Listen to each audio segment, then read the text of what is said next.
Hello everyone, welcome to knowledge planet India. आप सभी का स्वागत है। और फ्रेंड, आज का जो वीडियो है, हमारी वीडियो सीरीज चल रही है read English topic wise practice paper exercise का, उससे रिलेटेड है। इसका आज हम पार्ट 4 देखेंगे। आज का टॉपिक है हमारा फिगर ऑफ स्पीच। तो फ्रेंड्स, आज हम फिगर ऑफ स्पीच के बारे में डिटेल से देखेंगे, इनकी प्रैक्टिस एक्सरसाइज करेंगे। कुछ इंपॉर्टेंट क्वेश्चन है जो आपके एग्जाम में आने की इनकी पॉसिबिलिटीज़ हैं, उनको मैं आज के वीडियो में लेके आई हूँ। इससे पहले हमने 3 वीडियो देख लिए हैं प्रैक्टिस एक्सरसाइज के टॉपिक वाइज। 3 टॉपिक हमारे क्लियर हो गए हैं और आज हम 4th टॉपिक पढ़ रहे हैं, फिगर ऑफ स्पीच। सो चलिए फ्रेंड्स, बात करते हैं कि फिगर ऑफ स्पीच क्या होते हैं। तो फर्स्ट जो फिगर ऑफ स्पीच होते हैं वो काव्य की शोभा बढ़ाने के लिए यूज़ की जाती है। जो युक्तियाँ होती है जैसे कि अलंकार, उन्हें कहा जाता है फिगर ऑफ स्पीच। तो फिगर ऑफ स्पीच काव्य की शोभा बढ़ाने के लिए उपयोग में लिए जाते हैं। जैसे कि हिंदी में होता है वैसे ही इंग्लिश में होता है। इस पेज में डिटेल वीडियो अपलोड कर चुकी हूँ, लिंक आपको डिस्क्रिप्शन बॉक्स में मिल जाएगा, जिससे आप डायरेक्टली ओपन कर सकते हैं फ्रेंड, और डिटेल से वीडियोस देख सकते हैं फिगर ऑफ स्पीच पे। सो फ्रेंड्स, चलिए फर्स्ट क्वेश्चन देखते हैं। Time and tide waits for none. जो टाइम और टाइड है वो किसी का भी इंतजार नहीं करता है। ये हमारा figure of line they the underline, और इसमें हमसे पूछा जाता है कि इसमें कौन सा फिगर ऑफ स्पीच है। आइए फर्स्ट ऑप्शन पे आते हैं। फर्स्ट ऑप्शन है हमारा सिमिली। तो देखिए फर्स्ट ऑप्शन सिमिली है। तो सिमिली में क्या होता है, एक एक ऑप्शन पर चलते हैं हम लोग और उसके अकॉर्डिंग ही हम देखते हैं। तो देखिए सिमिली के अंदर क्या होता है, सिमिली में होता है कंपैरिजन डिवाइस है। तो फ्रेंड यहाँ पे क्या कंपैरिजन हो रही है क्या? चलिए पहले क्वेश्चन पर आते हैं। क्वेश्चन कह रहा है कि टाइम और टाइड किसी का भी इंतजार नहीं करता है। तो मेनली जो स्ट्रेस दिया गया है इस टाइप के क्वेश्चन सोल्व करने पर, तो सबसे पहले आप उस स्ट्रेस वर्ड को आउटलाइन कर ले कि इंतजार की बात की गई है। अब देखिए इंतजार जो करना है वो किसका काम होता है, ह्यूमन बीइंग का है, पर्सन का होता है। लेकिन यहाँ पर इंतजार कौन कर रहा है? सेंटेंस में हमें जो दिया हुआ है time and tides waits for none, इसमें इंतजार कौन कर रहा है? इसमें जो समय है और समय और टाइड जो वो टाइम एंड टाइड है वो इंतजार कर रहा है। तो देखिए पर्सन का काम कौन कर रहा है? एक नॉन लिविंग एब्स्ट्रैक्ट थिंग। ये एब्स्ट्रैक्ट नाउन होता है, एब्स्ट्रैक्ट नाउन है ये टाइम एंड टाइड। और ये किसका काम कर रहा है? वेट करने का। तो वेट करने का काम कर रहा है टाइम एंड टाइड। तो यानी कि इसमें पर्सन का काम कर रहा है। जब कभी भी पर्सन का काम होता है तो वहाँ किसका फिगर ऑफ स्पीच का यूज होता है, मैं आपको बता दी हूँ। तो मेनली हमने देख लिया कि इस सेंटेंस में पर्सन का काम कर रहा है एक एब्स्ट्रैक्ट नाउन। सिमिली, अब बात करते हैं सिमिली की। तो सिमिली में क्या होता है? कंपैरिजन होता है। एज और लाइक 2 वर्ड यूज किए जाते हैं, उनके बाद कंपैरिजन की जाती है इन दोनों वर्ड का यूज करके। तो सिमिली क्या इन दोनों वर्ड का यूज किया गया है सेंटेंस में? तो देखिए फ्रेंड, इस सेंटेंस में इन दोनों वर्ड का भी यूज नहीं किया गया है। तो कंपैरिजन भी नहीं है और 2 वर्ड का यूज भी नहीं किया गया है, तो सिमिली तो कैंसिल। नेक्स्ट एग्जाम्पल है, नेक्स्ट ऑप्शन है मेटाफर। मेटाफर भी कंपेरेटिव डिवाइस है, इसमें भी तुलना की जाती है। लेकिन जो मेटाफर है इसमें जो तुलना होती है फ्रेंड्स वो डायरेक्टली होती है। एज और लाइक इन वर्ड का यूज़ नहीं किए बिना डायरेक्ट तुलना की जाती है। तो फ्रेंड ये मेटाफर भी नहीं होगा क्योंकि डायरेक्ट कंपेरिजन ही नहीं हो रही है। तो सिमिली और मेटाफर तो इसमें बना ही नहीं। पन आपके ऑप्शन में है, पन आपने पढ़ा भी नहीं है। प्ले पन होता है श्लेष अलंकार, जो आपकी हिंदी में होता है उसको बोलते हैं पन। तो पन भी इसमें नहीं है। तो फ्रेंड इसमें है पर्सोनिफिकेशन, जिसके अंतर्गत मानवीकरण किया गया है। तो मानवीकरण जहाँ होता है वहाँ नॉन लिविंग थिंग्स को लिविंग थिंग्स के साथ लिविंग थिंग्स जैसा कार्य करना बताया जाता है, वहाँ होता है पर्सोनिफिकेशन यानी कि मानवीकरण। यहाँ पर टाइम और टाइड है उसका मानवीकरण कर दिया गया है, तो इसका आंसर होगा पर्सोनिफिकेशन। तो फ्रेंड नेक्स्ट क्वेश्चन पर आते हैं। Authority forgets a dying man. जो ऑथोरिटी है यानी कि अवसर है, उसने फोगेट कर दिए हैं डाइंग मैन को। जो डाइंग मैन है उनको किसने भुला दिया है? अवसर ने। तो भुलाने का काम क्या है? सबसे पहला मेन जो है उस वर्ड पे स्ट्रेस कर लिए। इन टाइप के क्वेश्चन को सोल्व करने का एक ही फंडा है फ्रेंड्स, कि आप सबसे पहले किस जो वर्ड स्ट्रेट किया जा रहा है, जिस पर जोर दिया जा रहा है, उस वर्ड को आप क्या है एक तो अंडरलाइन कर लें। अब इसमें किस पे स्ट्रेस किया गया है? फोगेट करने के लिए, माफ़ी करने के लिए। तो माफ़ का कार्य कौन कर रहा है? जो माफ़ी देने का काम होता है वो किसका होता है? मनुष्य का होता है। मनुष्य ही एक दूसरे को माफ़ करता है। तो यहाँ पर माफ़ी कौन दे रहा है?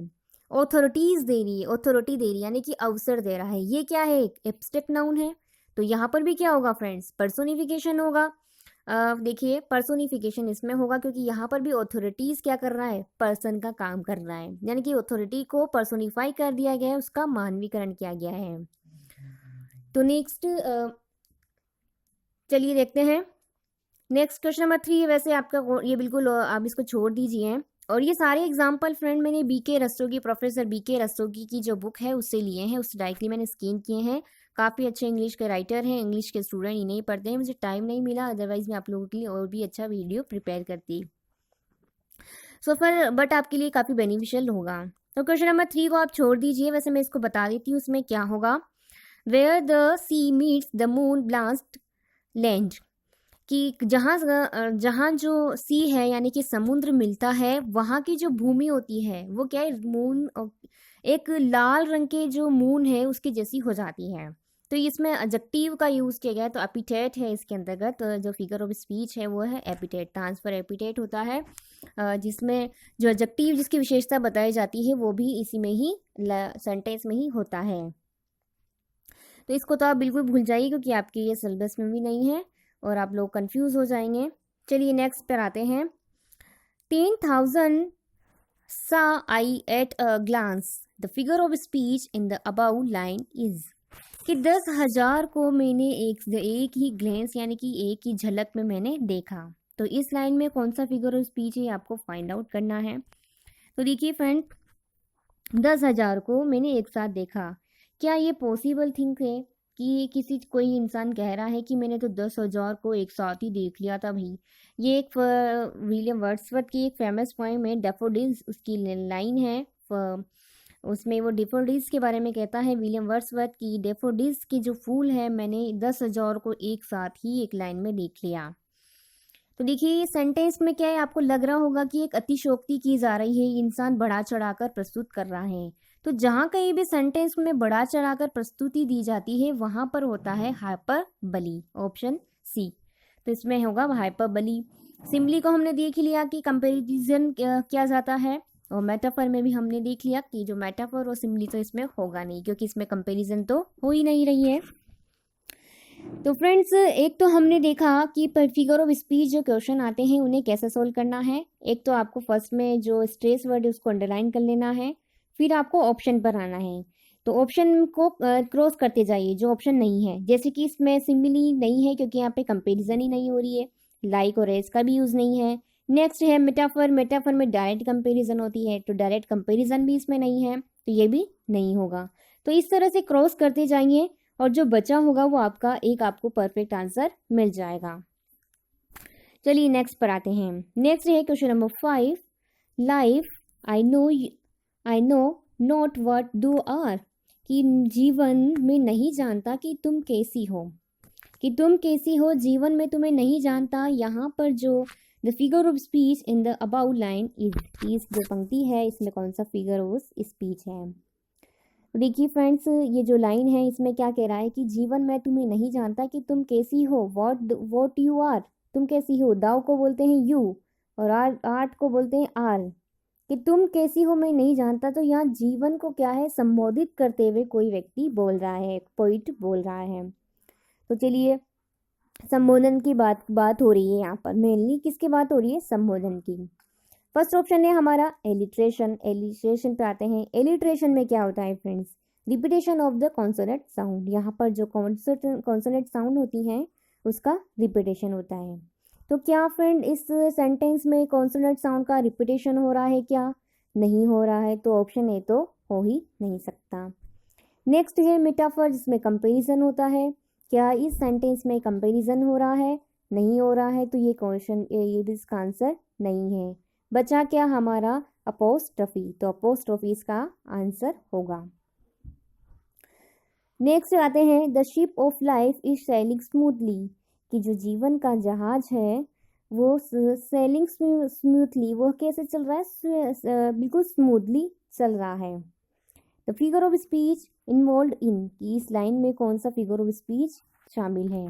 तो फर्स्ट है जीवन का जहाज, कंपैरिजन हो गई फ्रेंड डायरेक्टली। आप देखिए जीवन जहाज को डायरेक्टली क्या बोला है, जीवन का जहाज, यानी कि कंपैरिजन हो गई। कंपैरिजन कैसी हो रही है, डायरेक्टली कंपैरिजन हो रही है।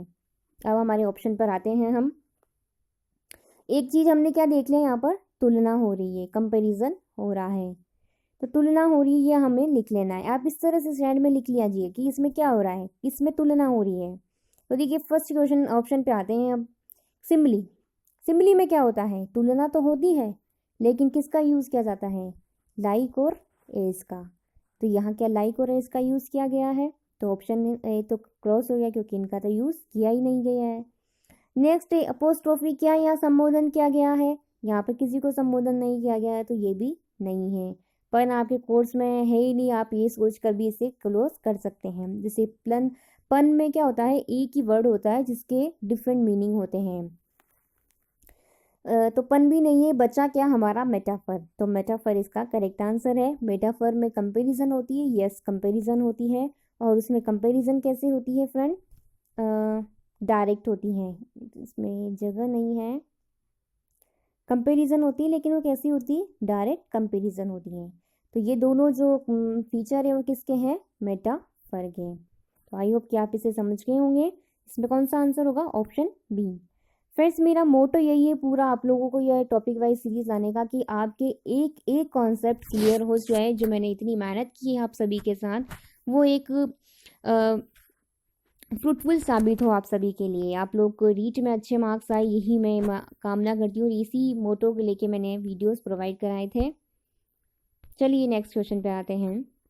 Our sweetest song are those our sweetest songs are those they tell you of saddest thoughts, कि जो हमारे स्वीटेस्ट सॉन्ग्स हैं वो कैसे हैं, आर दोज वो हैं, they tell of saddest thoughts, की जो हमें क्या बता रहे हैं, सैडेस्ट थॉट। सैडेस्ट थॉट का मतलब होता है उदासी भरे विचार हमें दे रहे हैं, बता रहे हैं। तो देखिए फ्रेंड्स यहाँ जो वर्ड यूज़ किए गए हैं वो दो वर्ड यूज़ किए गए हैं, स्वीटेस्ट एंड सैडेस्ट। तो दो वर्ड यूज़ किए गए हैं, दो अपने आप में कॉन्ट्रास्ट है, कि इसका जो ये इसका मतलब तो बिल्कुल मीठा बिल्कुल होता है, और इसका मतलब होता है बिल्कुल उदासी। तो दोनों ही जो वर्ड है एक दूसरे के कंट्रास्ट में है, यानी कि विरोधाभास में है। जब दो वर्ड विरोधाभास प्रकट करते हैं तो वहाँ पर जो कंपैरिजन वहाँ पे जो डिवाइस यूज़ की जाती है फ्रेंड्स, वहाँ होता है ऑक्सीमोरोन। तो इसका आंसर है ऑक्सीमोरोन। चलिए नेक्स्ट पर आते हैं। Point out the figure of speech, my love is like a red red rose, कि जो मेरा लव है वो किसकी जैसा है, लाल लाल गुलाब की तरह। तो देखिए यहाँ पर लव को क्या बताया गया है, लाल गुलाब की तरह, यानी कि कंपैरिजन की गई है। जब कंपैरिजन की जाती है तब हमें पता है कि दो डिवाइस यूज़ की जाती हैं, लेकिन हम तो ऑप्शन पर आएंगे, हमारा तो फंडा यही है। तो फर्स्ट देखिए मेटाफर। मेटाफर में क्या होता है, कंपैरिजन हो रही है लेकिन लाइक वर्ड का यूज़ किया गया है, तो लाइक तो होगा, तो ये मेटाफर तो नहीं है। नेक्स्ट एलिट्रेशन में repetition of the consonant sound, तो यहाँ पर repetition of the consonant sound है, रेड रेड एंड रोज। तो देखिए फ्रेंड जब रेड रेड है लेकिन यहाँ पर रोज है, तो आप एलिट्रेशन पर नहीं जाएंगे, क्योंकि हमें एक यहाँ पर जो वर्ड नज़र आ रहा है वो किसका नज़र आ रहा है, लाइक का। जब लाइक के साथ कंपैरिजन की जाई गई है तो वहाँ पर हमें दो ऑप्शन कंफ्यूज कर रहे हैं कि लाइक हम सिम्बली पर जाएं या मेटाफर पर जाएं। सिम्बली पर पर्सोनिफिकेशन तो है ही नहीं, क्योंकि मानवीकरण तो किया ही नहीं गया, और मेटाफर और पर्सोनिफिकेशन को तो हमने क्रॉस कर दिया। अब हमारे पास दो कन्फ्यूज़न हो गए कि एलिट्रेशन में रिपीटेशन ऑफ द साउंड तो होता है, लेकिन यहाँ पर सिम्बली के हमें एक दो आंसर होते हैं, लेकिन दोनों आंसर सही होते हैं, लेकिन हमें दोनों में से एक परफेक्ट आंसर को लेना होगा। तो परफेक्ट आंसर इसका होगा सिम्बली। क्यों होगा, देखिए यहाँ पर कंपैरिजन हो रहा है, बिल्कुल हो रहा है, और लाइक वर्ड का यूज़ करते हुए कंपैरिजन हो रहा है, तो डेफिनेट है कि हमारे दो पॉइंट सही आ रहे हैं, तो हम सिम्बली पर इसका आंसर टिक करेंगे। तो सिम्बली इसका करेक्ट आंसर होगा, क्योंकि कंपैरिजन हो रही है लाइक और एज वर्ड का यूज़ करके। तो फ्रेंड अगर दो आंसर आपको सिमिलर लगे तो आपको दो में से एक परफेक्ट उत्तर चूज़ करना होगा। देखिए आप जैसे टीचिंग मेथड की क्वेश्चन सोल्व करते हैं सामाजिक विज्ञान में, हिंदी में, संस्कृत में, तो आप लोगों को वहाँ पर दो ऑप्शन ऐसे मिलेंगे कि दोनों ही सही हैं, लेकिन दोनों में से आपको जो परफेक्ट आंसर सही होगा उसको ही टिक करना होगा। तो इस तरह से आपको कन्फ्यूजन वैसे नहीं मिलेगा, पर फिर भी आप लोगों को ध्यान रखना है। हर तरह के संघर्ष के लिए जीवन में तैयार रहना चाहिए। आप बहुत बड़ी जंग जीतने जा रहे हैं। नेक्स्ट है he is brave as a lion, कि वो ब्रेव है यानी कि बहादुर है, किसके जैसे? लॉयन की जैसे। तो ब्रेव बहादुरी की तरह तुलना की गई है, उसकी तुलना किससे की गई है? लॉयन से। लॉयन से तुलना की गई है। तो चलिए आते हैं, तुलना करने के साथ एक वर्ड और यूज़ किया गया है, एज। अब हमारा क्लियर हो गया फंडा कि इसमें तो सिमिली ही होगा, एलिट्रेशन नहीं है, पर्सोनिफिकेशन नहीं है, मेटाफर भी नहीं है, और हमारा सिमिली इसका आंसर है। नेक्स्ट क्वेश्चन पर आते हैं, question number 10। He has a heart of stone, कि वो क्या रखता है? एक हार्ट ऑफ स्टोन। देखिए फ्रेंड, स्ट्रेस वर्ड पे अंडरलाइन कर लीजिए, हार्ट ऑफ स्टोन, कि स्टोन का हार्ट यानी कि दिल। तो दिल को कैसा बताया है? दिल की डायरेक्ट तुलना किससे की गई है? स्टोन से की गई है। तो डायरेक्टली इसमें कंपैरिजन हो रहा है। तो डायरेक्ट कंपैरिजन जहाँ होता है वहाँ कौन सी डिवाइस होती है फ्रेंड्स? मेटाफर। तो ऑप्शन इसका होगा ऑप्शन बी। लास्ट 2 क्वेश्चन बचे हैं। लास्ट सेकेंड लास्ट क्वेश्चन पर आते हैं। He has a heart like stone. देखिए दोनों ही सेंटेंस सिमिलर है, लेकिन दोनों में मेन एक अंतर है। He has a heart of stone, यहाँ पर स्टोन को हार्ट को बिल्कुल डायरेक्टली कंपेयर किया गया है, लेकिन जो नेक्स्ट सेंटेंस है वो क्या कह रहा है कि he has a heart like stone, stone के जैसा है। तो दोनों में एक अंतर आ गया एक वर्ड का। कंपैरिजन तो दोनों में ही हो रहा है, लेकिन दोनों में से कंपैरिजन इसमें तो हो रही है डायरेक्ट कंपैरिजन, और इसमें जो कंपैरिजन हो रही है वो लाइक के साथ कंपैरिजन हो रही है। तो लाइक के साथ अगर कंपैरिजन होगी तो सिमिली होगा, डायरेक्ट कंपैरिजन होगी तो मेटाफर होगा। तो इसमें कौन सा आंसर हो गया आपके? मेटाफर। चलिए आई होप कि आप लोगों को अच्छे से समझ में आ गया होगा। लास्ट क्वेश्चन पर देखते हैं। आई बेग 1000 पार्डन्स, कि मैंने बेग यानी कि मैंने उनसे बेग किया, रिक्वेस्ट की यानी कि, और थाउजेंड्स ने मुझे क्षमा कर दिया। पार्डन यानी कि क्षमा करना। तो देखिए कि हजारों ने क्षमा कर दिया, भाई मैंने तो माफ़ी मांगी और उन्होंने क्या है, हजारों ने मुझे क्षमा कर दिया। तो देखिए यहाँ पर वाक्य में कैसा आपको फील हो रहा होगा? अतिशयोक्ति, कि वे हजारों ने माफ़ी कर दिया। हजार कोई माफ़ कर सकते हैं क्या? ये तो बढ़ा चढ़ाकर प्रस्तुति दी गई है। तो जहाँ कहीं भी बढ़ा चढ़ाकर प्रस्तुति दी जाती है वहाँ पर कौन सा फिगर ऑफ स्पीच होता है? हमने अभी ऊपर देखा था हाइपरबोली। थाउजेंड्स, आई सा थाउजेंड्स एट अ ग्लांस, कि मैंने हजारों को एक ही ग्लांस में देखा।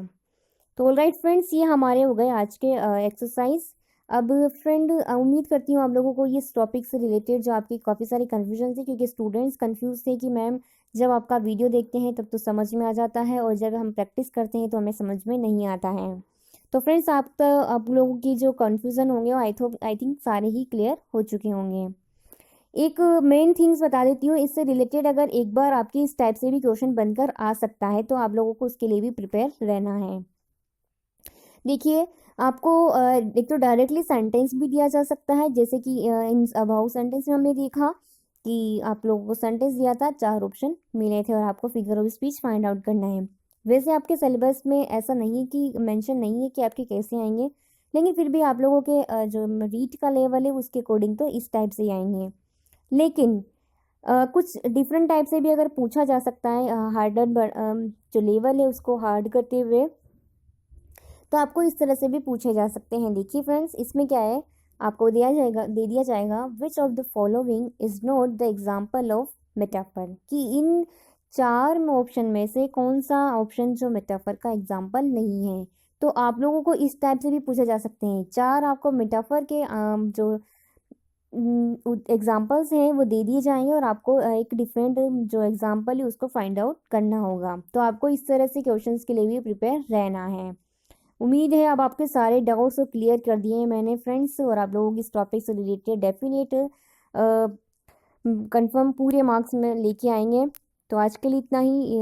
मिलते हैं नेक्स्ट वीडियो में न्यू टॉपिक के साथ। न्यू टॉपिक्स में आप लोगों के लिए फोनेटिक का लाने की पूरी कोशिश करूँगी, फोनेटिक्स की एक्सरसाइज देखेंगे। तो आज के लिए इतना ही, मिलते हैं नेक्स्ट वीडियो में। Thank you. एंड फ्रेंड्स, आप लोगों के रीट एग्ज़ाम के जो एडमिट कार्ड है वो भी आ गए हैं। आप लोगों ने अभी तक एडमिट कार्ड डाउनलोड नहीं किए हैं तो आप उन्हें ज़रूर डाउनलोड कर लीजिएगा।